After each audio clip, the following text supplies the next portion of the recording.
I'm very aware that with a lot of our participants, the writing that we do may be the only real therapeutic experience that they're having. I'll bust it on the stage or I'll do it on the page. It don't matter to me as long as it gets done. I don't know who said this, but you don't know what you think until you write it. There's no like trustometer, right? That you could be like, and now it's you're at the right amount of trust and your workshop can take off. It was a real learning curve for the first couple workshops. I really had to get out of my own head a little bit. I practice freestyling every day. It doesn't stop. And then you can work on the revision process together as a group and actually see that in real time. I'm all about let's feed the world love and let racism starve. I was like, oh, in my mind, Writers Without Margins was made for people like me, right? Because the work that I had to do to come to an accepting space for my mental health challenges, they're helping people do that. They're helping people get there. I went back to school after having practiced law doing child molestation cases.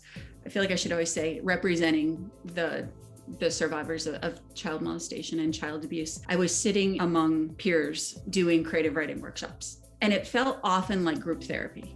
The things that people were writing about, the support that they were giving to one another, the stories that they were telling, and the ways that they were using creative writing felt a lot like, and not so different from, the silence breaking and the solidarity that was happening in survivor communities. I was like, all right, here's this other tool, this added creativity where people are really healing. And I don't know if this is a real thing, but I feel something really powerful here. Why aren't we sharing these tools? And why are we doing this in this ivory tower environment only? It's got to be happening elsewhere. And that's when I did a little research and found that it was, and started seeking it in Boston. St. Francis House is the biggest low barrier shelter in Massachusetts. It shares walls with buildings of Emerson College. So you have to walk by the St. Francis community, and the St. Francis folks have to walk by the Emerson College students. So it is a very much shared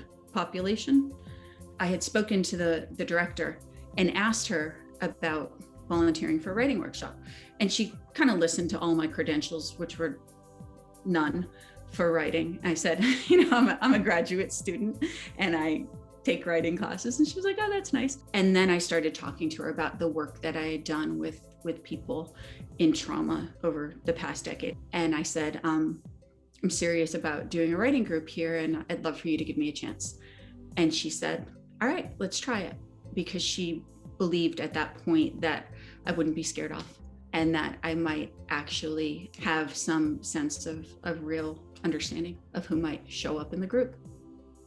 Doing these workshops is about the connecting. Connecting with people is harder for me because I'm always in my own head, my own thoughts. And so when I get to express these thoughts and someone goes, yeah, okay, it makes sense, or it doesn't make sense to me, I'm able to reevaluate myself in that way. I mean, this might sound kind of like an exaggeration, but I think it really kind of saved my life.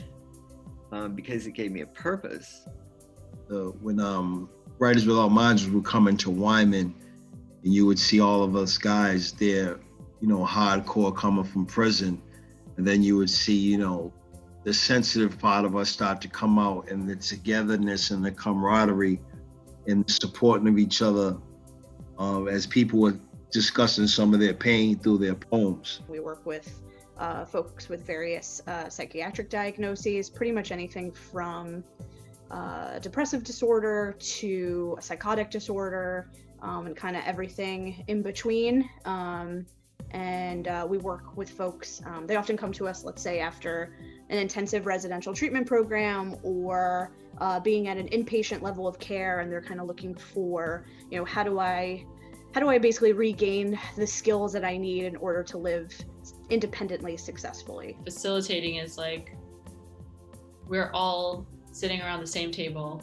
and we all have the same shared text, and like I did some planning, right? Like I picked the text and I picked the prompt, but what shows up, my job is to just to figure out where how to move the mic from person to person. If anything I'm saying is worth being paid attention to, it's got to come out smooth or flawless or elegant or whatever it is they're thinking that it has to be. And that's off. It just has to be. You just need to be talking to somebody who's down to actually listen to you, go through that journey with you. If you build a connection with the participants, they're going to be more open-minded to what you're delivering, you know, to what you're saying. Writers without margins. Writers have the most margins. That's why I love the name. Because we draw outside those lines